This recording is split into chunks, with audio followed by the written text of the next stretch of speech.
Hello, welcome है एक नए लेक्चर इस ऑप्टिक्स वाले चैप्टर में। लास्ट वाले लेक्चर में हम लोग सीख रहे थे रिफ्रैक्शन ऑफ लाइट, जहां पे लाइट एक मीडियम से दूसरे मीडियम जाने में अपने ओरिजिनल डायरेक्शन से डेविएट हो रहा था। हाँ, डिपेंड करेगा कि लाइट अगर नॉर्मली आ रहा था तो अनडिफिट पास कर रहा था, लेकिन अगर कुछ एंगल्स आ रहा था तो अपने ओरिजिनल डायरेक्शन से डिवाइड कर रहा था, नॉर्मल की तरफ भी बेंड कर रहा था, नॉर्मल से दूर भी जा रहा था। इट डिपेंड कि लाइट डेंसर से रेयर जा रहा है कि रेयर से डेंसर जा रहा है। देख रहे थे कि अगर लाइट डेंसर से अगर रेयर में जाएगा तो अपने ओरिजिनल डायरेक्शन से डेविएशन में वो नॉर्मल से दूर जा रहा था। जब लाइट रेयर से जब डेंसर जा रहा था तो नॉर्मल की तरफ बेंड करेगा। कितने एंगल से बेंड कर रहा था? Simple Snell's law, mu into sin theta का वैल्यू कांस्टेंट, उस एक मीडियम से दूसरे मीडियम जाने में मीडियम चेंज करने से एंगल चेंज करेगा। कितना चेंज करेगा? तो यहां से रिलेट कर रहा था। उसी में सीखे थे कि लाइट के डायरेक्शन चेंज करने के कारण ऑब्जेक्ट किसी और मीडियम में था, और जब देख किसी और मीडियम से रहे थे तो ऑब्जेक्ट अपने जगह पे दिखने के बजाय अपने ओरिजिनल पोजीशन से डेविएट करता था, क्योंकि लाइट का डायरेक्शन मीडियम चेंज करने से चेंज हो रहा था। ऑब्जेक्ट कहीं और दूसरे मीडियम से देखने के बाद कहीं और दिख रहा था। दो केस में रिलेट किया था कि अगर ऑब्जेक्ट डेंसर मीडियम है, देख रेयर से रहे थे तो ऑब्जेक्ट नजदीक दिख रहा था, और अगर रेयर मीडियम में था ऑब्जेक्ट और देख अगर डेंसर से रहे थे तो ऑब्जेक्ट थोड़ा दूर दिख रहा था।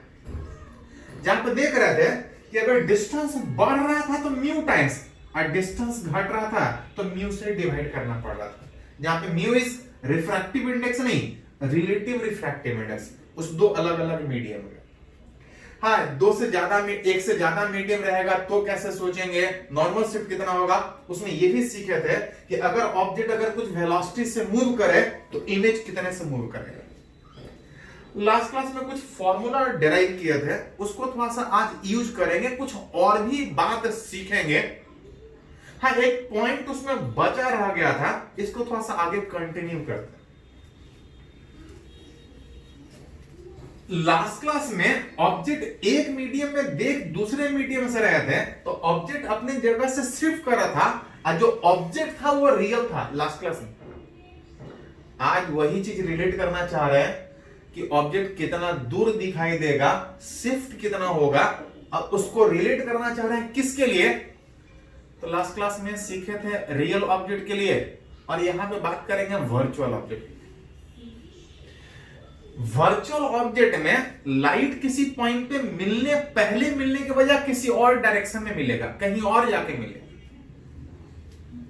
जहां पे पहला कंडीशन में बात करना चाह रहे हैं कि लाइट मूव कर रहा है from denser to rare medium. Light किसी डेंसर मीडियम, मान लेते हैं ये डेंसर और ये रेयर मीडियम। लाइट इस तरह से डेंसर मीडियम से किसी रेयर मीडियम में मिलने का कोशिश कर रहा था। अगर लाइट इस मीडियम में आ रहा है, अगर ऑब्जेक्ट इसी मीडियम में रहता तो वो रियल कहलाता। लाइट किसी और मीडियम में है लेकिन जाके कहीं और मिलने का कोशिश हो रहा है। मीडियम नहीं चेंज होता तो वहीं जाके मिलता। मतलब ये जो ऑब्जेक्ट है, लाइट आ रहा है, दैट इज ऑब्जेक्ट। ये कैसा ऑब्जेक्ट है? तो अगर लाइट इसी मीडियम में आ रहा, अगर उसी मीडियम में ऑब्जेक्ट रहता तो रियल होता।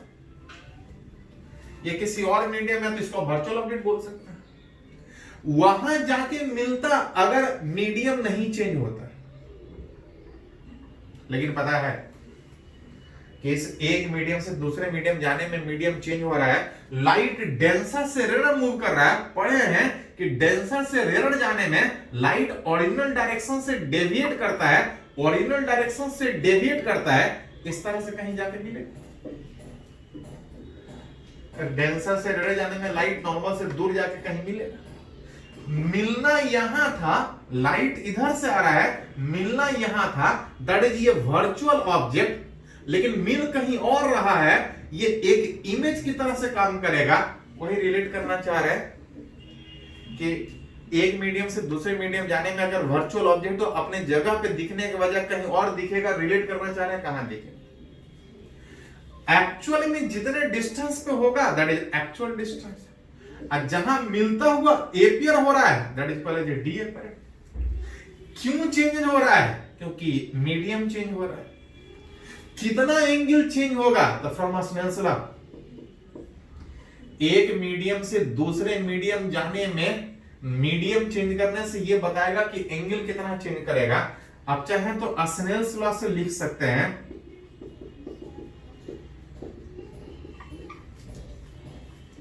लेकिन एंगल कितना चेंज किया नहीं चाहिए, हमको चाहिए डिस्टेंस कितना चेंज किया। तो लास्ट क्लास में इस तरह से रिलेट किए थे,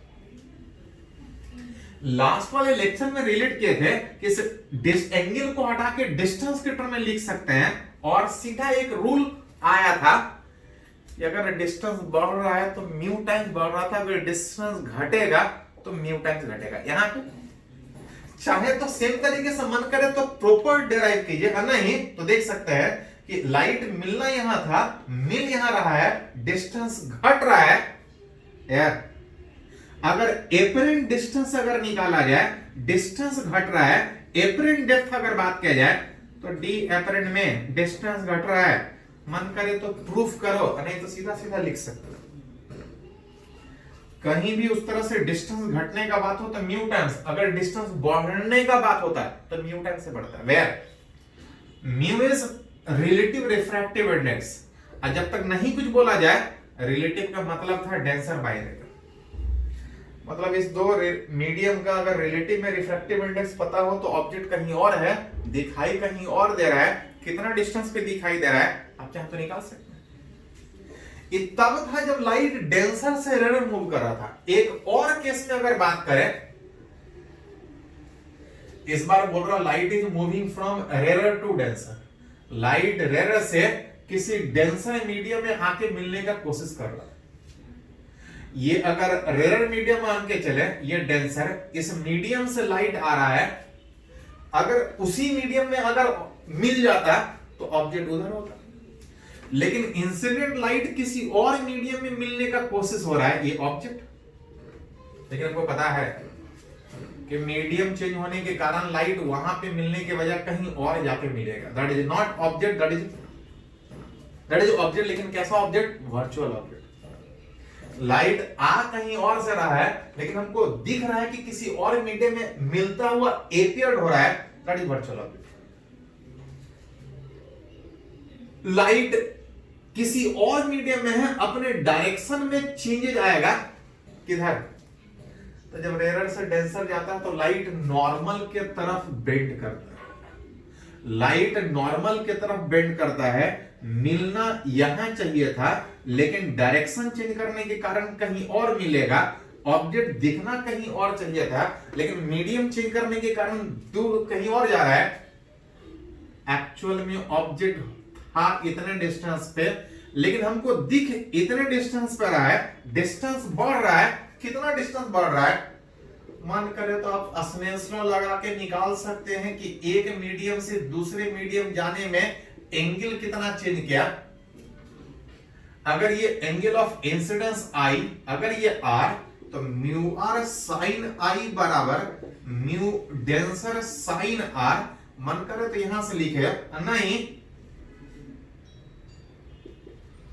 इसी को आप सीधा सीधा कि जो एपरेंट डेप्थ है वो बढ़ रहा है, और अगर बढ़ेगा तो कितना times? Mu times, where mu is relative refractive index, that is always denser by rare. मन करे तो बढ़िया सा स्नेल्स लॉ के साइन को हटा के डिस्टेंस के टर्म में सोचिए, जो लास्ट लेक्चर में सीखे, और नहीं तो सीधा सीधा अगर डिस्टेंस बढ़ता हुआ एपियर हो तो म्यू टाइम्स, अगर डिस्टेंस घटता हुआ एपियर हो रहा है तो म्यू टाइम्स से घटा सकते। तो इसको थोड़ा सा नोट कर लीजिए। कुछ न्यूमेरिकली थोड़ा बात करते हैं, लास्ट लेक्चर में न्यूमेरिकली ज्यादा बात नहीं हो पाया था, थ्योरेटिकली फॉर्मूला डेराइव किया, थोड़ा सा न्यूमेरिकली बात करेंगे। पहले इसको नोट कर लीजिए।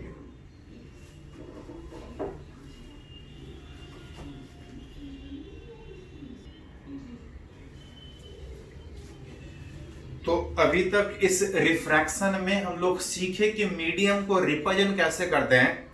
मीडियम चेंज करने से एंगल कितना चेंज करेगा, एक से ज्यादा मीडियम हो तो एंगल किस तरह से रिलेट करेंगे, साथ साथ ऑब्जेक्ट किसी और मीडियम में देख किसी और मीडियम में रहे तो शिफ्टिंग किस तरह का होगा, कितना शिफ्टिंग होगा, सारा अभी तक थ्योरेटिकली पढ़े थे। एक एक करके सारे पे अगर न्यूमेरिकली बात करें तो स्टार्ट करते हैं पहले कि एक मीडियम से दूसरे मीडियम जाने में एंगल कितना चेंज करेगा। चलिए एक छोटा सा एग्जांपल है, ये नीट में भी पूछा है, जेईई मेन में भी पूछा है। बोल रहा है कि if angle of incidence is twice the angle of refraction in a medium of refractive index mu, जब तक नहीं कुछ बोला जाए लाइट एयर से मान के चलेंगे कि आ रहा है, जब तक नहीं कुछ बोला जाए। हाँ बोले कि इस मीडियम में लाइट आ रहा है तो ठीक है, लाइट किसी मीडियम में आ रहा है, कुछ एंगल से आ रहा होगा, जब किसी और मीडियम में जाने का बात होगा तो डायरेक्शन चेंज करेगा, जिसमें एयर में लाइट का स्पीड मैक्सिमम, तो कोई भी मीडियम जब बात कीजिएगा तो एयर से हमेशा वो डेंसर होगा। हाँ अगर ये मीडियम देता तो हम सोचते कि कौन सा मीडियम दिया, एयर से किसी और मीडियम दैट इज रेयर से डेंसर मीडियम में लाइट जाएगा तो डायरेक्शन चेंज करने में लाइट नॉर्मल की तरफ डेविएट करेगा।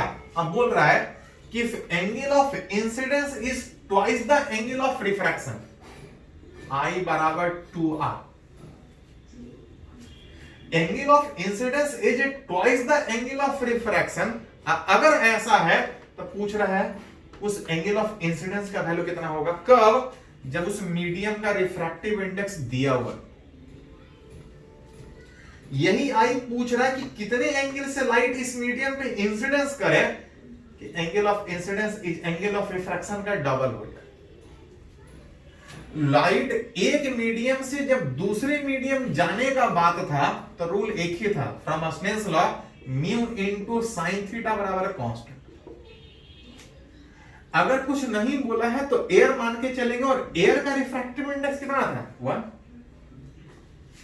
कुछ लाइट एंगल से आ रहा है साइन आई, यही हमसे पूछा है, और जब लाइट दूसरे मीडियम में जाएगा तो साइन आर, इस आर को हटा के लिखना चाहे तो I/2। आर पूछता तो आर के बारे में सोचते, लेकिन पूछा आई है तो इस आर को हटा के I/2 आई के टर्म में सोचे। आई इधर भी है, आई इधर भी है, और सीधा आई नहीं है, साइन के टर्म है। यही आई पूछा है तो दोनों में से तोड़ के कोई एक ही साइड रखना पड़ेगा। याद करो एक फॉर्मूला कि साइन 2 थीटा का फॉर्मूला था 2 sin theta into cos theta. उसी तरह से साइन 2 थीटा का जगह पर साइन थीटा लिखिएगा तो आएगा 2 sin theta by 2 into cos theta by 2। इसको हटा के लिखिएगा 2 sin I/2 into cos I/2 लिख सकते हैं, is equal to mu into sine I/2 में एक साइन I/2 हट जाएगा, कॉस I/2 बराबर म्यू बाई 2 लिख सकते हैं, ये 2 नीचे आ जाए। ये आई पूछा है, इस आई को हटा के अगर इधर लेके जाइएगा तो ये I/2 में 2 भी उधर जाएगा, 2 cos inverse mu by 2। Light अगर इतने एंगल से इस मीडियम पे अगर इंसिडेंस करे तो एंगल ऑफ इंसिडेंस के कंपेयर में जो एंगल ऑफ रिफ्रैक्शन है वो आधा होगा, एंगल ऑफ इंसिडेंस से डबल होगा।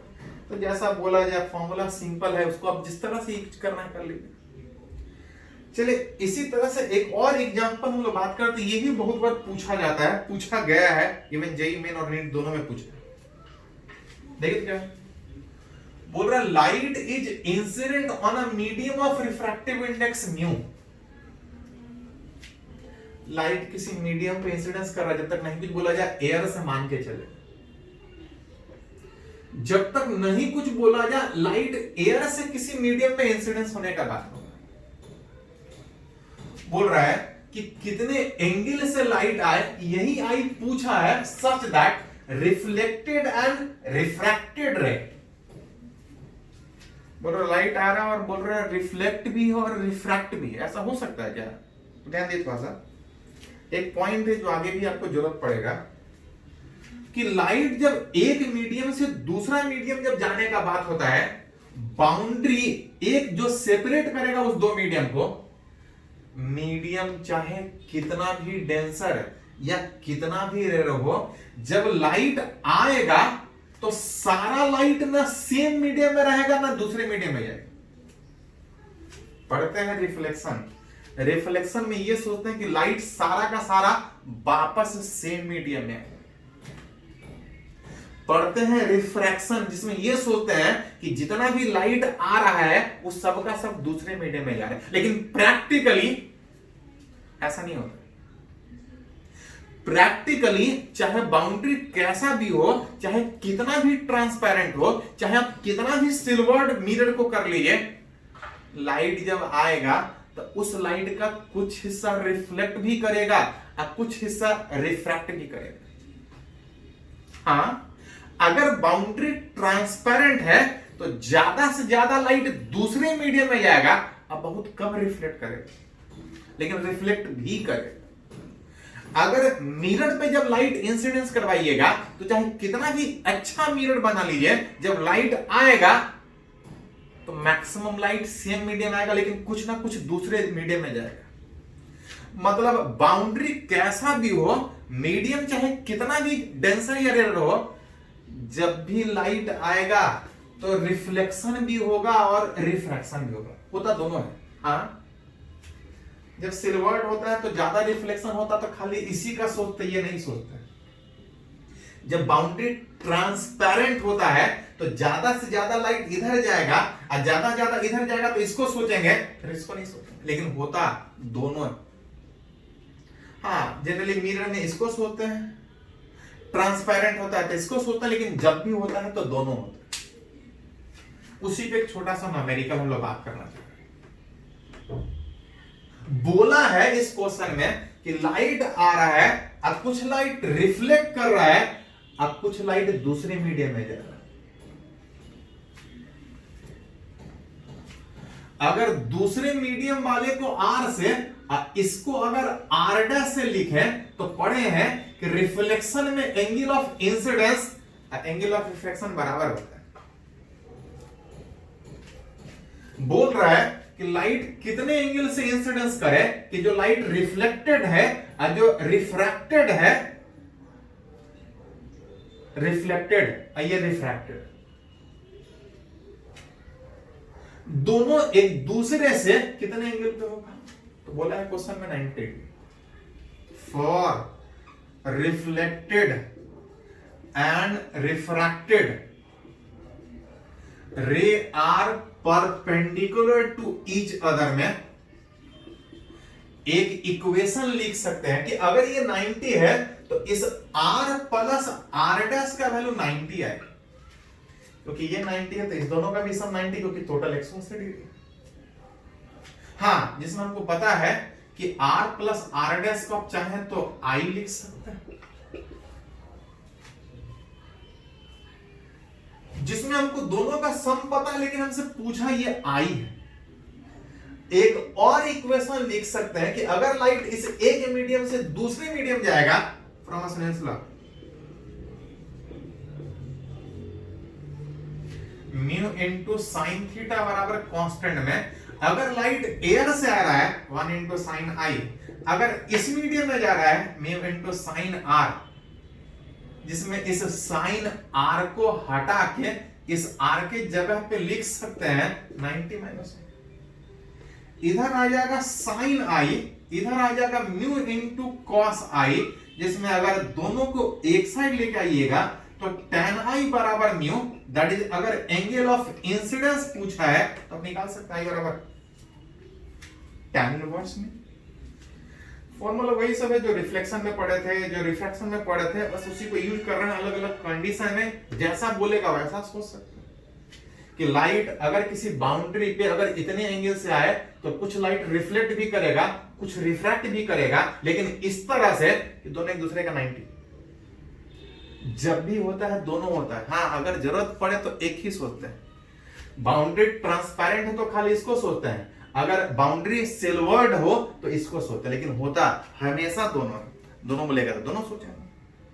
चलो इसको थोड़ा सा नोट कीजिए, कुछ और एग्जांपल आगे बढ़ते हैं।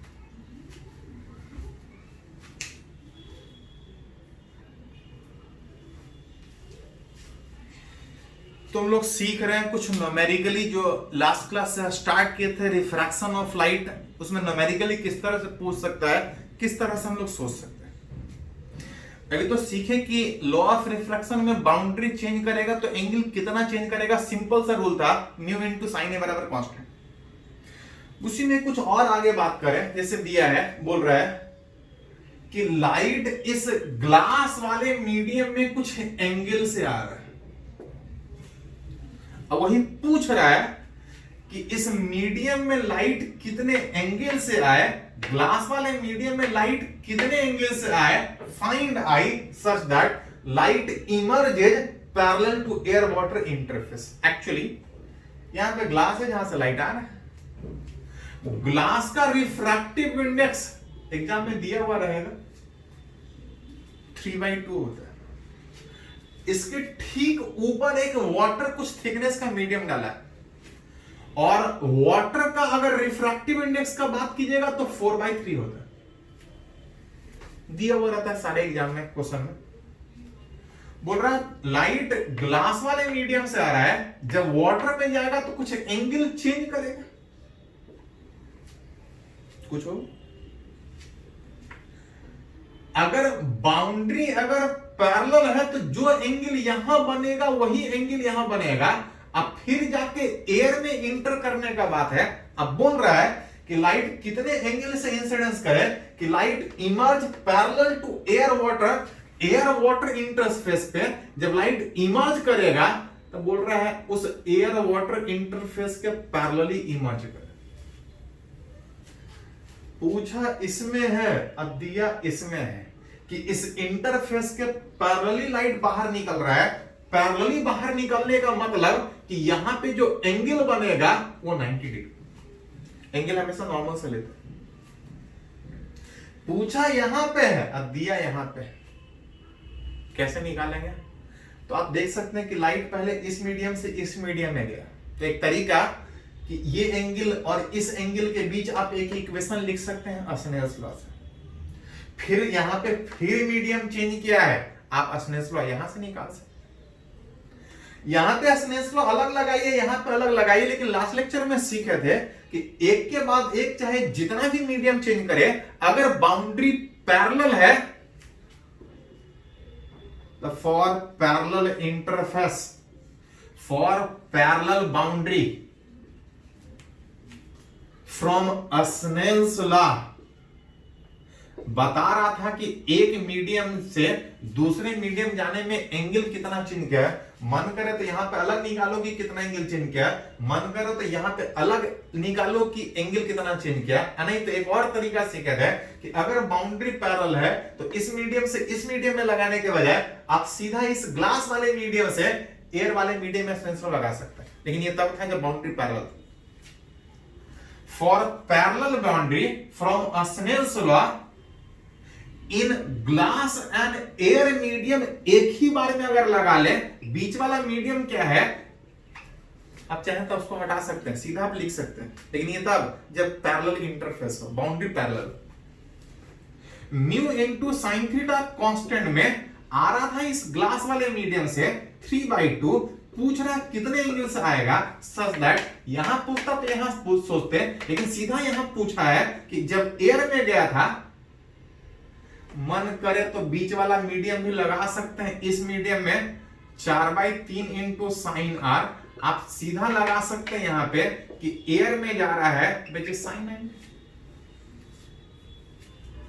ये पूछता था यहां पे सोचते हैं, दिया यहां पे और पूछा यहां पे। साइन 91 होता है, साइन आई बराबर ये 2/3 आएगा। अगर आई पूछा जाए तो लिख सकते हैं, एंगल निकलता तो निकालते नहीं तो आप साइन इनवर्स लिख सकते हैं। हाँ कभी कभी ऐसा भी रहेगा कि एंगल को साइन इनवर्स में पूछने के बजाय टैन इनवर्स में पूछेगा, तो कुछ नहीं, साइन को हटा के आप टैन में लिख सकते हैं। साइन आई बराबर 2/3, तो tan आई बराबर कितना? तो ये परपेंडिकुलर बाय हाइपोटेनस, ये होता है परपेंडिकुलर बाय बेस। आप निकाल सकते हैं 3 3 9 माइनस 4 दैट इज √5। वहां से आंसर लिख सकते हैं, साइन के टर्म में दिया था, साइन के टर्म में लिख सकते हैं। ये पहले आईआईटी में पूछा था। एक और इसी तरह का क्वेश्चन हाल फिलहाल आईआईटी 2017 में एडवांस में पूछा, ये भी एडवांस में ही पूछा था आईआईटी वाले। ये भी आईआईटी में पूछा है कि ऐसा ऐसा एक नहीं ढेर सारा मीडियम है, लगातार ढेर सारा मीडियम है और लाइट इस मीडियम में इंटर कर रहा है, और जैसे जैसे आगे बढ़ रहे हैं लगातार मीडियम चेंज कर रहा है, जैसे जैसे आगे बढ़ रहे हैं refractive index of different glass layer, glass का मीडियम है लेकिन अलग अलग ग्लास वाला मटेरियल का मीडियम है, बोल रहा है refractive index of different glass layer are decreases, जैसे जैसे ऊपर जा रहा है रिफ्रैक्टिव इंडेक्स घट रहा है। रिफ्रैक्टिव इंडेक्स इस रिलेशन से घट रहा है, nm बराबर n minus m into delta n में ये किसी मीडियम इंटर कर रहा था, जैसे जैसे ऊपर जा रहे थे ये पहला मीडियम, इस m का वैल्यू अगर 1 डाले तो रिफ्रैक्टिव इंडेक्स में आ रहा था n minus m into delta 1 में 1 इंटू डेल्टा 1, अगर ये पहला वाला मीडियम। इस तरह से जैसे जैसे ऊपर जा रहा है मीडियम बढ़ रहा है लेकिन रिफ्रैक्टिव इंडेक्स इस रिलेशन से घट रहा है। जहां पे डेल्टा n का वैल्यू बोला है 0.1, 0.1 का मतलब अगर इसका 1.6 तो इस पहले वाला मीडियम का 1.5। दूसरे मीडियम का रिफ्रैक्टिव इंडेक्स बात करें तो n minus 2 into delta n में और ऊपर जाइएगा 1.4। इस तरह से लगातार जितना ऊपर जाइएगा रिफ्रैक्टिव इंडेक्स उतना घटते जाएगा, ये दिया हुआ है। अब इस तरह से ऐसा ऐसा m मीडियम है, ये वाला m माइनस 1, ये वाला m माइनस 2, बीच में ढेर सारा मीडियम है, ऊपर जाते जाना पैरेलली इस तरह से रखा है। अब वही पूछ रहा है कि ऐसा ऐसा कितना मीडियम डाला जाए, कितना अलग अलग मटेरियल वाला मीडियम डाला जाए सच दैट कि जो लाइट यहां से इंटर कर रहा है कितना अलग अलग इस तरह से मीडियम डाले, फाइंड m, इस m का ही वैल्यू पूछा है such that light refracted out parallel to interface between m minus 1 and mth layer. जैसे जैसे दूर जाएगा मीडियम रेयर होते जा रहा है, और रेयर होते जाने में लाइट नॉर्मल से दूर जाएगा, रिफ्रैक्टिव इंडेक्स घट रहा है, रिफ्रैक्टिव इंडेक्स घट रहा है, मीडियम रेयर है। रिफ्रैक्टिव इंडेक्स घट रहा है, रेयर होने का मतलब लाइट का एंगल बढ़ते जाएगा, एंगल बढ़ते जाएगा इस तरह से, एंगल बढ़ते जाएगा, आगे बढ़ते जाएगा, लाइट इस तरह से बेंड करते जाएगा। बोल रहा है कि इस तरह से लाइट जाते जाए, और जब इस मीडियम में बाहर निकलने का बात हो m माइनस 1 और इस m लेयर के बीच लाइट पैरेलली, फाइंड m, इस m का वैल्यू पूछा है such that light refracted out parallel to interface m minus 1 और mf के बीच, इस m माइनस 1 और इस ms के बीच लाइट पैरेलली इमर्ज करे। पैरेलली इमर्ज करने का मतलब यहां पे एंगल कितना होगा, तो एंगल नॉर्मल से लेता है 90 डिग्री। पूछ रहा है इस m का वैल्यू, इस m में इसका रिफ्रैक्टिव इंडेक्स अगर बात कर रहा था तो nm बराबर आ रहा था n minus m into delta m, जैसे जैसे ऊपर जा रहा था रिफ्रैक्टिव इंडेक्स घट रहा। अब कोई सोचेगा कि दिया यहां पे है और पूछ रहा है इससे रिलेटेड बात, तो मन करे तो एक एक मीडियम के बीच रिलेट कर सकता है, नहीं तो अगर सारा इंटरफेस अगर पैरेलल है, फॉर पैरेलल इंटरफेस मन करे तो आप स्नेल्स लॉ बीच में लगाते जा सकते हैं, नहीं तो सीधा सीधा बिटवीन मीडियम, अगर इस मीडियम में दिया है, अब इस मीडियम में दिया है रिलेट करना है तो सीधा इस मीडियम के बीच रिलेट कर सकते हैं। From parallel interface from Snell's law mu into sine theta बराबर कांस्टेंट में ये मीडियम दिया है विच इज एन इनटू वहां पे साइन 30 डिग्री। और जैसे जैसे ऊपर जा रहा है मन करे तो बीच में सोच सकते हैं, यहां पे सीधा दिया है विच इज एम इनटू वहां पे एंगल दिया है साइन 90, जहां पे इस n का वैल्यू 1.6 साइन 30 1/2 होता है। इस nm का वैल्यू कितना था, n minus m into delta n into sine 90। इस n का वैल्यू 1.6, जैसे जैसे ऊपर जा रहे हैं यही m पूछा है, डेल्टा n घट रहा था 0.1 के हिसाब से, साइन 91 यही m पूछा है। ये आ जाएगा 0.8, ये आ रहा तो 1.6 माइनस m, अगर सॉरी ये 0.1 भी था, 0.1 m दैट इज 0.1 m बराबर, इसको इधर लाइएगा तो उधर जाएगा 0.8 दैट इज m बराबर ऐसा ऐसा 8 इंटरफेस और बाउंड्री रखिएगा तो लाइट जो 30 डिग्री से जा रहा था यहां से पैरेलली इमर्ज करेगा, नॉर्मल से 90 डिग्री पे एंगल बनाएगा। ये भी आईआईटी में पूछा है, जैसा बोला जाए उसी हिसाब से सोच सकते हैं। चलो इसको थोड़ा सा नोट करो।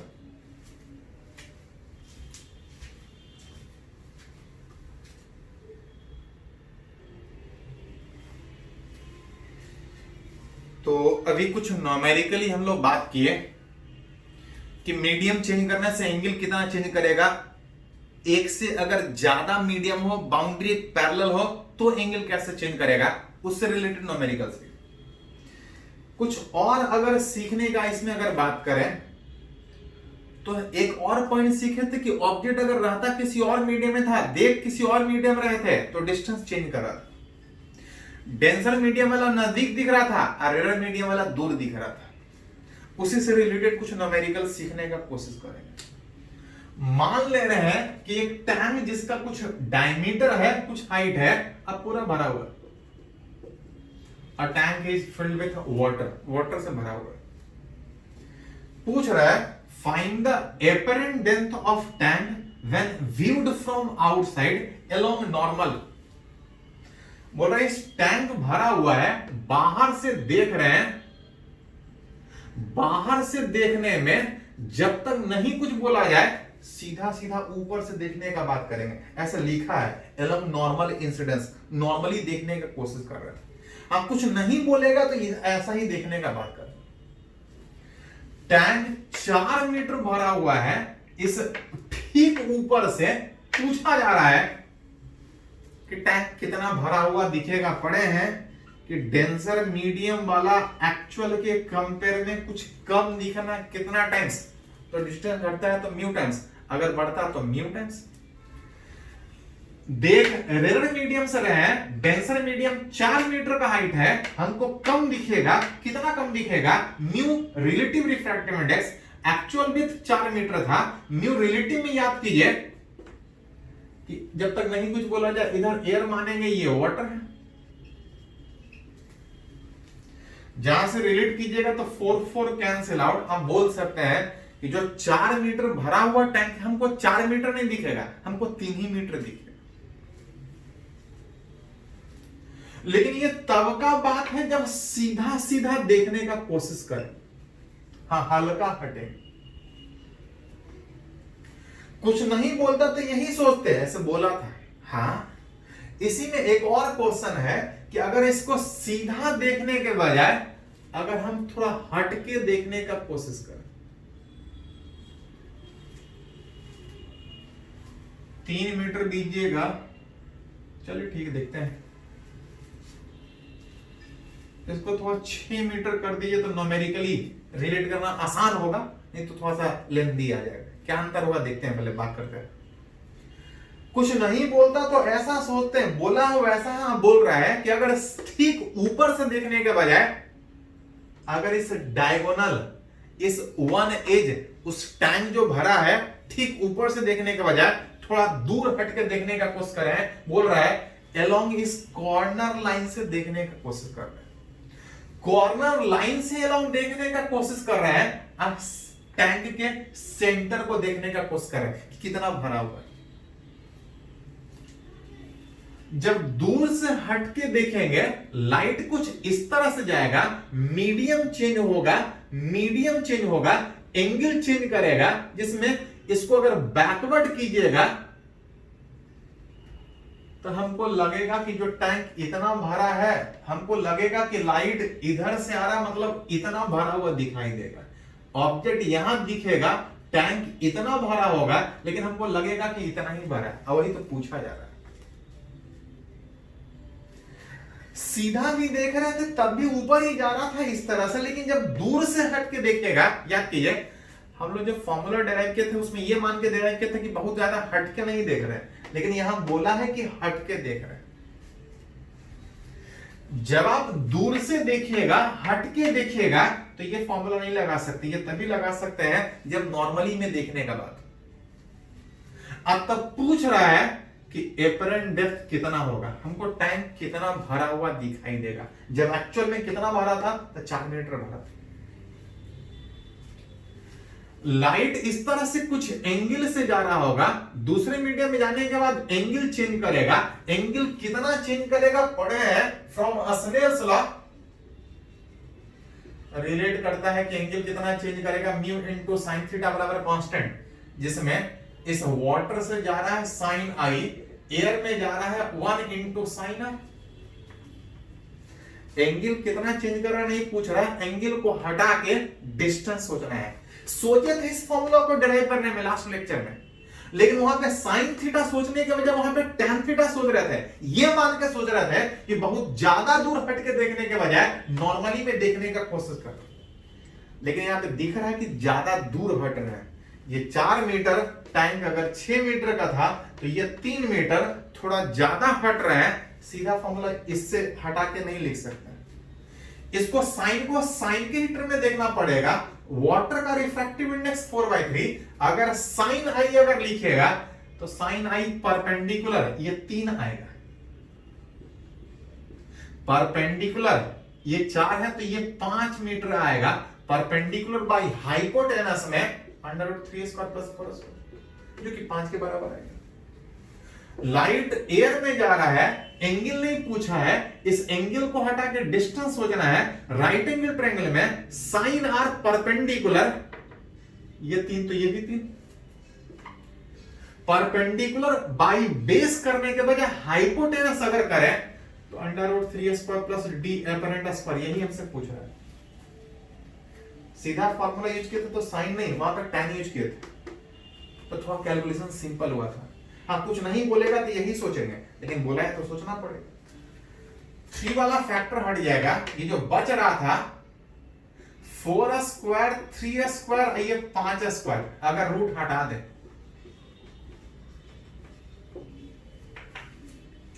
अगर इसको क्रॉस मल्टीप्लाई कीजिएगा तो d एपरेंट स्क्वायर बराबर 3² में ये उधर जाएगा 3² इंटू 5² बाई 4²।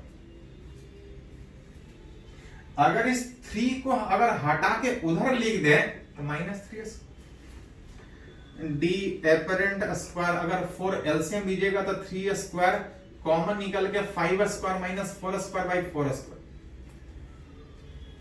जिसको लिख सकते हैं 3² इंटू 25 माइनस 16 को 3² बटा 4²। अगर स्क्वायर हटा दीजिएगा तो आ जाएगा 3 इंटू 3/4 दैट इज 9 बटा 4, तो आ जाएगा 2.81। देखिए थोड़ा सा आंसर, एक्चुअल में टैंक 4 मीटर भरा है, ठीक ऊपर से देखेंगे तो 3 मीटर भरा दिखेगा। अगर थोड़ा दूर हट के देखेंगे तो यही टैंक 2.25 कुछ और भरा हुआ दिखाई देगा। कुछ नहीं बोलेगा तो ये नहीं सोचेंगे, सीधा आंसर निकालेंगे। हाँ बोलेगा तो सोचना पड़ेगा। चलिए इसको थोड़ा नोट कीजिए, कुछ और एग्जांपल सीखने का बात करते हैं।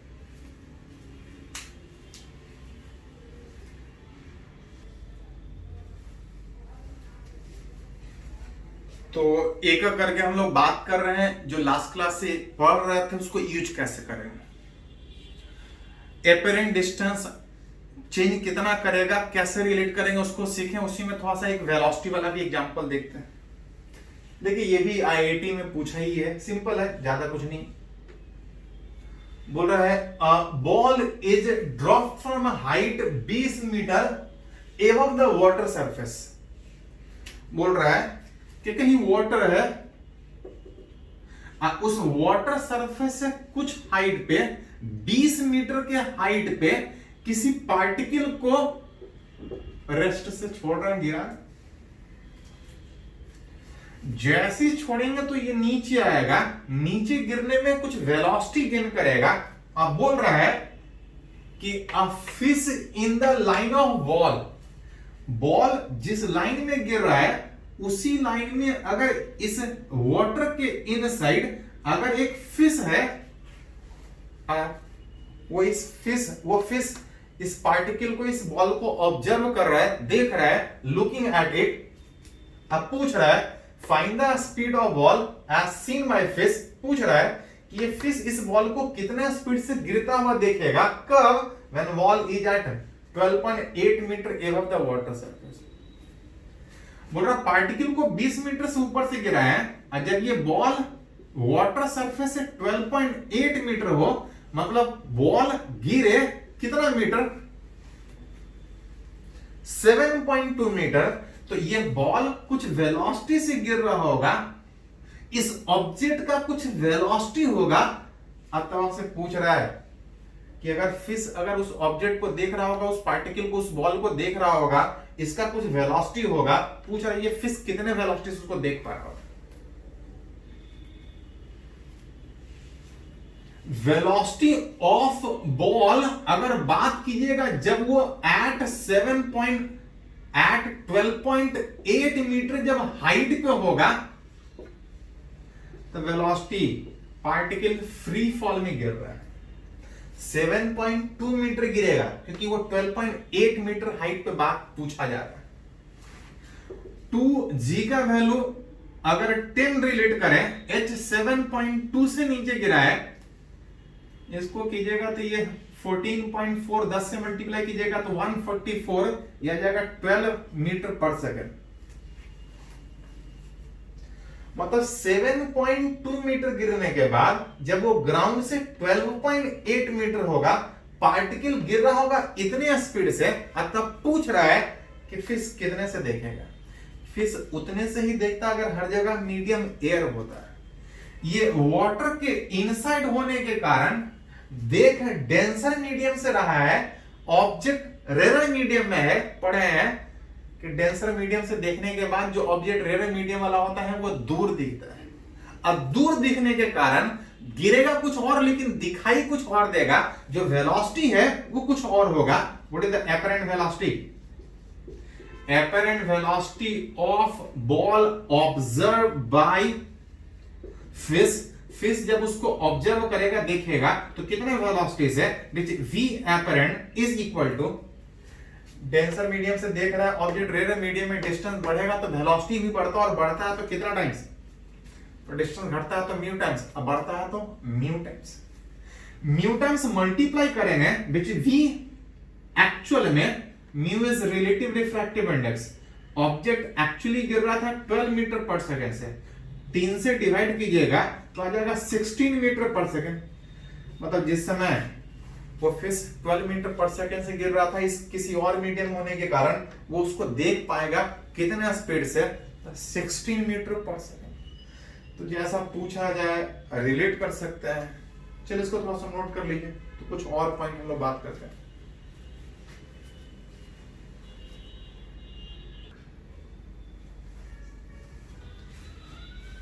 तो अलग अलग कंडीशन में सीख रहे हैं कि रिफ्रैक्शन में लाइट कितना एंगल चेंज करेगा, ऑब्जेक्ट कहां है, कहां दिखेगा, कितने वेलोसिटी से मूव करता हुआ दिखेगा, उसको कैसे रिलेट करेंगे, उसके बारे में सीख रहे हैं। उसी में कभी कभी एक और पॉइंट पूछा जाता है, ग्लास स्लैब से रिलेटेड क्वेश्चन, कि अगर कोई ट्रांसपेरेंट ग्लास स्लैब जिसका कुछ थिकनेस होगा और कुछ रिफ्रैक्टिव इंडेक्स होगा, जब तक नहीं कुछ बोला जाए, लाइट एयर से इंसिडेंस करेगा और दूसरा एयर वाले मीडियम में पास करेगा। हम बोलेगा कि किसी और मीडियम है तो किसी और मीडियम में सोचेंगे।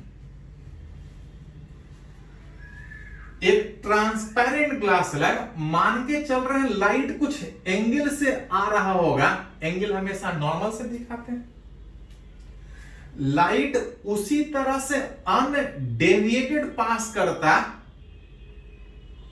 अगर ये बीच में स्लैब नहीं होता, तो ये अनडेविएटेड पास करता है। लेकिन इस बीच में एक transparent glass slab, medium change करने के कारण लाइट अपना डायरेक्शन चेंज करेगा। तो हमसे पूछा जाता है कि लाइट अपना डायरेक्शन किस तरह से चेंज करेगा, उसको रिलेट करके दिखाएगा। चलिए देखते हैं क्या करके। जब तक नहीं कुछ बोला जाए, ये एयर मान के चलेंगे, ये कोई भी दूसरा मीडियम होगा तो एयर के कंपेयर में डेंसर होगा, और डेंसर होने का मतलब लाइट अपने ओरिजिनल डायरेक्शन से चेंज करके नॉर्मल की तरफ बेंड करेगा। स्लैब में जब तक नहीं कुछ बोला जाए, बाउंड्री पैरेलल मान के चलेंगे, लाइट इस तरह से यहां पे इंसिडेंस करेगा, जो एंगल यहां था बाउंड्री पैरेलल होने के कारण वही एंगल यहां भी बनेगा। मीडियम फिर चेंज हो रहा है, लाइट अपना डायरेक्शन फिर चेंज करेगा। अगर वापस एयर में मान के चले तो ये डेंसर होगा, ये रेयर होगा। डेंसर से रेयर जाने में लाइट अपने ओरिजिनल डायरेक्शन से थोड़ा दूर जाएगा, कुछ एंगल से इमर्ज करेगा, जिसमें इस आई को एंगल ऑफ इंसिडेंस बोल सकते हैं। इसको रहने दीजिए, दिख रहा है, बाद में जरूरत पड़ेगा तो लिख लेंगे। एंगल ऑफ इंसिडेंस या एंगल ऑफ रिफ्रैक्शन, ये बता रहा है कि कितने एंगल से बाहर निकल रहा है। कितने एंगल से बाहर निकल रहा है आप चाहे तो स्नेल्स लॉ से लिख सकते हैं, जिसमें यह भी सीखे हैं कि अगर बाउंड्री पैरेलल हो तो मन करे तो स्नेल्स लॉ यहां से यहां लिख सकते हैं, नहीं तो सीधा यहां पे आ सकते हैं, नहीं तो यहां से यहां पे लिख सकते हैं। अगर इस एयर से लाइट आ रहा है तो 1 इंटू साइन आई बराबर इस मीडियम में जाएगा तो म्यू इंटू साइन आर। यही लाइट जब एयर में इंटर कर रहा है, मन करे तो यहां पे अलग लिखे, यहां पे अलग लिखे, नहीं तो यहां से सीधा यहां तक पहुंच सकता है। अगर इस दोनों को अगर रिलेट कीजिएगा तो गौर से देख सकते हैं, ये भी एयर ये भी एयर, दोनों का रिफ्रैक्टिव इंडेक्स सेम है। साइन आई बराबर साइन थीटा में आई बराबर थीटा, आई बराबर थीटा आने का मतलब ये एंगल ऑफ इंसिडेंस था, जो बता रहा था कि लाइट कितने एंगल से आ रहा है। एंगल ऑफ इंसिडेंस ये बता रहा है कि लाइट कितने एंगल से इमर्ज कर रहा है। Angle of emergence, angle of emergence कि कितने एंगल से बाहर निकल रहा है। जहां पे देख रहे हैं कि ये भी एयर ये भी एयर, मीडियम सेम है, नॉर्मल से एंगल सेम होगा। नॉर्मल से एंगल सेम होने का मतलब कि नॉर्मल से जितने एंगल से लाइट आ रहा होगा, स्लैब के अंदर एंगल चेंज करेगा, लेकिन फिर बाहर जब एयर में आएगा तो नॉर्मल से जितने एंगल से आता हुआ दिख रहा है उतने ही एंगल से नॉर्मल से बाहर भी निकल रहा है। इसका मतलब यह हुआ कि लाइट जो इस तरह से आ रहा था उसी के पैरेलली सेम एंगल से बाहर निकले। इसको लैंग्वेज में लिख सकते हैं, that is light emerges parallel to incident ray. इस स्लैब से पास करने में बीच में मीडियम चेंज कर रहा है, एंगल चेंज करेगा, लेकिन ये और ये मीडियम सेम होने के कारण लाइट जितने एंगल से इंसिडेंस कर रहा होगा उतने एंगल से बाहर निकले। Light emerges parallel to incident ray and there is no deviation in passing through glass. Glass slab से पास करने में अपने ओरिजिनल डायरेक्शन में तो नहीं जा रहा, थोड़ा शिफ्ट कर रहा है, पैरेलली शिफ्ट कर रहा है, पैरेलल में बाहर निकल रहा है, कोई डेविएशन नहीं। तो बहुत बार तो खाली यही पूछता है कि angle of incidence angle of emergence में क्या रिलेशन होगा, रिलेट उस तरह से कर सकते, कोई डेविएशन नहीं, इंसिडेंट के पैरेलली इस तरह से कहीं शिफ्ट करेगा। हाँ, इसके अंदर अगर एंगल निकालना हो तो जरूरत पड़े तो यहां से निकाल सकते हैं कि साइन आई बराबर म्यू इंटू साइन आर, अगर एंगल निकालने बोला जाए तो हाँ, इसी में कुछ कुछ और टर्म भी पूछता है कि लाइट जो आ रहा था, मान लेते हैं ए पॉइंट से कहीं बी पॉइंट तक बाहर निकल रहा हो। अब तब कभी कभी पूछा जाता है कि लाइट अगर इस तरह से कुछ एंगल से आ रहा है तो पूछा जाता है कि इस स्लैब के अंदर से पास करने में लाइट को कितना टाइम लगेगा, time taken to cross the glass slab. Time कहीं भी बात कीजिएगा तो होता है डिस्टेंस बाय स्पीड। अगर सीधा लाइट पास करता तो टी डिस्टेंस कवर करना पड़ता। अगर लाइट तिरछा जा रहा है तो इस राइट एंगल ट्रायंगल में 90 के सामने हाइपोटेनस ये वाला बेस होगा, एंगल पता है। इसका थिकनेस टी था, लाइट इधर से नहीं इधर से जा रहा है। अगर हाइपोटेनस पता होता तो ये टी कॉस आर होता। अगर ये टी है तो ये वाला जो डिस्टेंस ए बी बटा भी का बात कीजिएगा, हाइपोटेनस पता होता तो ये टी कॉस आर, लेकिन उल्टा बेस पता है, हाइपोटेनस निकालना है तो ये आ जाएगा टी बाई कॉस आर और डिवाइड बाई इस मीडियम में लाइट का जो स्पीड होगा, रिफ्रैक्टिव इंडेक्स कुछ और होने के कारण v बराबर सी बटा में, वेलोसिटी उस मीडियम में सी बटा में,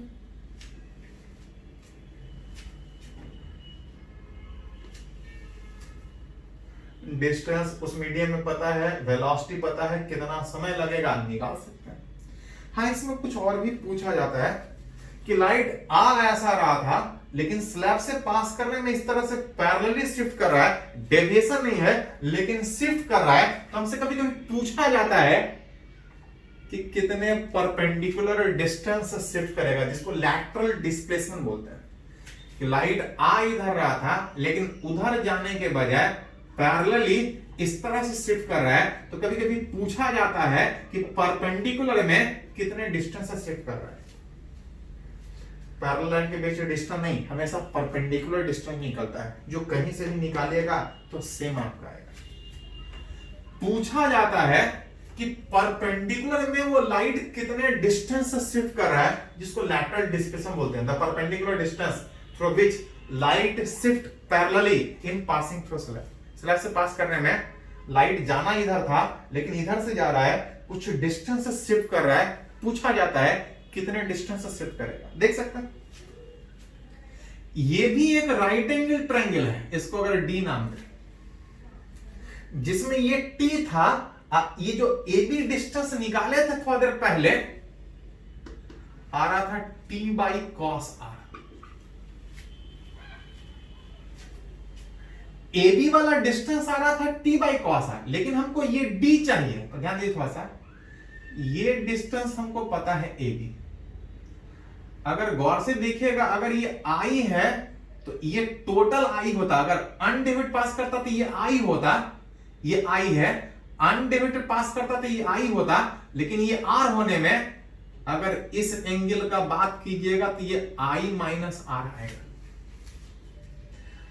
इस राइट एंगल ट्रायंगल में from figure in right angle triangle, right angle triangle A D B में, इस डी पे 90 डिग्री बन गया। 90 के सामने वाला हाइपोटेनस ए बी पता है, इधर रिलेट कीजिएगा तो A B cos i minus r आएगा। अगर परपेंडिकुलर डी निकालिएगा तो आ जाएगा A B sine i minus r. 90 के सामने वाला हाइपोटेनस ए बी इधर कॉस आई माइनस आर, ये A B sine i minus r. नहीं तो बढ़िया से साइन थीटा यूज कीजिए। जहां पे ए बी ऑलरेडी निकाला हुआ था, ए बी का जो वैल्यू था t by cos r into sine i minus are.